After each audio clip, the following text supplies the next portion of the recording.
toda ação do maligno, ela passa pelo trono de Deus. Sim. O maligno não faz nada sozinho. Então, se Deus permitiu, há um propósito. Tudo que passa, ele não pode fazer nada. Gente, eu acho incrível quando eu vejo as pessoas dando tanto poder pro diabo, né? Colocando ele assim num pedestal. Só que tudo que ele faz precisa passar pelo trono de Deus. Se você serve ao Senhor, você tem o Senhor te guardando, te protegendo. Então, o diabo não pode fazer nada contra a tua vida, a não ser que haja um aprendizado, haja um crescimento. Porque, por exemplo, já que a gente está falando de Jó, né? Eu amo essa parte de Jó. Quando Deus fala que Jó é irrepreensível e tudo mais, a gente pensa que Jó é um cara, assim, semideus. Só que ele tem uma frase muito emblemática. Quando tudo começa a desmoronar, qual é a frase de Jó? Tudo que eu mais temia me aconteceu. Quando ele solta essa frase de tudo que eu mais temia me aconteceu, ele está mostrando que é um temor da alma dele. Qual era o temor da alma dele? Ele tinha uma reputação muito grande. Ele era um cara muito respeitado. Ele tinha pelo que eu estava estudando a respeito de Jó, ele era um cara não só de posses, mas muito respeitado na sua comunidade. Quase como um prefeito, um juiz, alguém ali que as pessoas recorriam. Então, quando começa a acontecer essas coisas, o que as pessoas vão falar de mim? Então, ele começa a pensar, peraí, tudo que eu mais temia. Minha família estava perfeita. Para que Deus continuasse me guardando, me abençoando, e para honrar a Deus, eu sacrificava até no lugar dos meus filhos.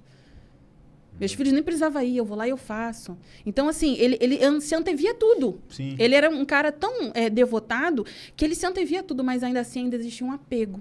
E é esse apego ali que é o problemático na vida de Jó. Quando aquela frase... Porque eu revirei o livro de Jó, eu falei assim, mas Satanás não poderia ter feito nada. Como que ele poderia ter feito? Sem nada? Aí a gente pega o que o satanismo fala. Então, Deus é mau, porque ele permitiu que aquilo tudo passasse sem motivo. E aí, qual foi a pontinha ali que abriu aquela possibilidade? Esse apego. Tudo que eu mais temia me aconteceu. E muitas vezes a gente está pegado a muitas coisas. Essa estátua maneiríssima aqui de Jesus, por sinal... Jesus maneirinho.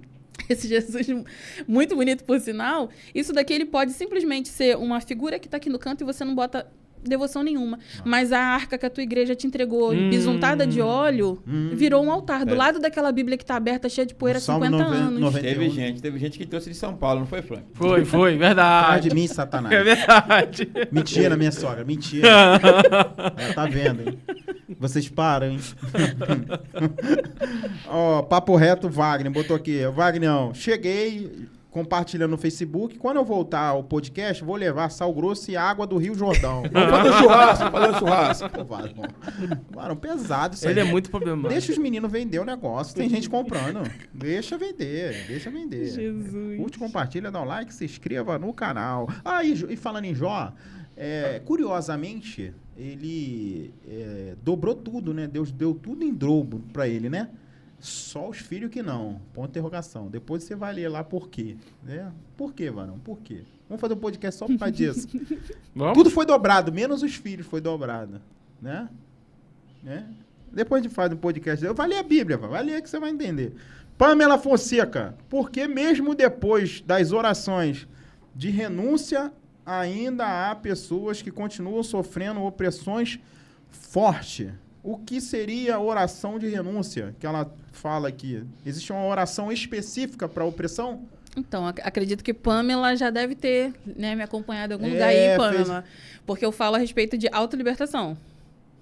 Então, autolibertação já é um tema herético e problemático. Porque não existe autolibertação para você. Você sozinho você não faz nada. Mas o processo que eu chamei ali, porque tem que ter uma nomenclatura de autolibertação, é o processo onde você faz as suas confissões e renúncias com o Senhor. É o momento em que você bota tudo na mesa e você tira a legalidade dos espíritos malignos que estão agindo na sua vida. Sim. Então, é um momento ali de confissão, um momento em que você faz a renúncia e você, na autoridade do nome de Jesus, manda que esses espíritos malignos saiam. Agora, você fez todo esse processo. Lá na apostila de libertação, tá lá o passo a passo ensinando a fazer. Site carlafigueira.com.br. Inclusive, esse tema aqui, tá? Ele foi... Tá na descrição do vídeo. Tá na descrição do vídeo. É de graça, tá? Tá na descrição do vídeo. Inclusive, esse tema aqui rendeu 3 páginas a mais na apostila de libertação, tá? Vai lá Opa! fazer o download. Segunda edição, o marido já botou no site já tá atualizado.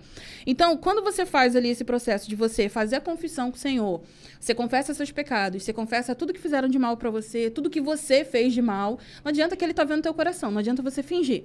Você fez todo esse processo, aí você começa a renunciar aos espíritos malignos, começa a renunciar às pessoas com quem você teve relação, começa a renunciar a todos os seus atos. Você vai fazer esse processo todinho, você vai revirar a tua vida. Vai doer, você vai ter que ver um monte de coisa, dar de cara com um monte de coisa. Fez esse processo, você vai mandar os espíritos malignos embora. Agora, você acha que o espírito maligno que se mandou embora ficou feliz? Ou você acha que ele vai tentar voltar? Isso aí. Ele vai tentar voltar. E o que a Bíblia diz? Quando ele sai, ele volta com mais 7. Então, se ele saiu, ele vai tentar voltar. Todas as suas práticas pecaminosas, elas vão tentar voltar. Por isso que é o que eu falo. Assim, é complexo isso que eu vou falar aqui agora, mas a maioria das pessoas que eu lido, elas estão começando pelo processo de libertação para depois caçar uma igreja. Não está sendo o processo tradicional que a gente tinha até então. Caça uma igreja, aí você chegou na igreja, você vai cair endemoniado, não era assim? Isso. Você vai cair endemoniado, aí o espírito vai ser mandado embora, aí você vai virar membro. Só que muitas pessoas estão chegando nessa conclusão sem ainda ter igreja. Por que elas estão chegando nessa conclusão? Porque elas são loucas? Porque o Senhor está chamando elas nessa condição. Então, se ninguém estiver preparado para lidar com essas pessoas que ainda não têm casa, elas vão continuar. Cheguei na conclusão e não tenho para onde ir. Sim. Então, a direção que o Senhor tem dado é isso. Ensina essas pessoas a se limparem com Ele, ninguém se limpa sozinho. Faz esse processo, agora precisa de uma igreja. Por quê? A igreja, uma das coisas que está associada, gente... Eu vou fazendo os cortes, né? Uma das coisas que está associada aqui à retaliação é o conceito de cobertura espiritual, né? Não sei o que vocês pensam que é a respeito disso. Eu não concordo muito com cobertura espiritual. Eu acho que ela está muito atrelada à grana. Eu vou te fazer cobertura, mas tu me paga, né? É o que mais está associado. Tem não. Tem. Se tem. Então, assim, tá muito associado a isso. Mas o que eu chamo, Carla, eu nominei de proteção eclesiástica. Não é cobertura espiritual, é proteção eclesiástica. Você já fez seu processo. O diabo está furioso contra a tua vida, porque você mandou ele embora. Ele mandava você ir para o bar fazer isso, você fazia. Ele te botava numa condição... A entidade que andava com você, ela te botava na balada e você arrastava os homens tudinho. Então, ela se deliciava através de você. Ela te usava, você era o cavalinho dela. E ela fazia tudo através de você. Aí você identificou, cara, eu preciso de Jesus. Você foi lá, entregou sua vida para Jesus. Se você não entregar a vida para Jesus, não existe libertação. A gente não faz descarrego. Entregar a vida para Jesus para fazer o processo de libertação. Você fez esse processo, agora você precisa de uma igreja. Por que você precisa de uma igreja? Porque quando a retaliação vier, quando eles se levantarem contra você, se você estiver sozinho, vai ser como um animal na savana sozinho. Vai ser como um leão doente, mancando no meio do deserto. Você vai ser atacado. Então, quando você está num corpo... Como a Bíblia fala, você foi enxertado na videira verdadeira, você está recebendo a alimentação. Nesse momento que você vai para a igreja, agora tem que ter discipulado, tem que ter acompanhamento pastoral, tem que ter acompanhamento de grupo, tem que ter instrução bíblica e você tem que ser acompanhado quase que como um bebê. Paulo fala, eu dei leitinho. Carla, mas eu já fiz todo esse processo, eu já fui crente lá atrás. Filho, você está voltando, você precisa ir para os aparelhos.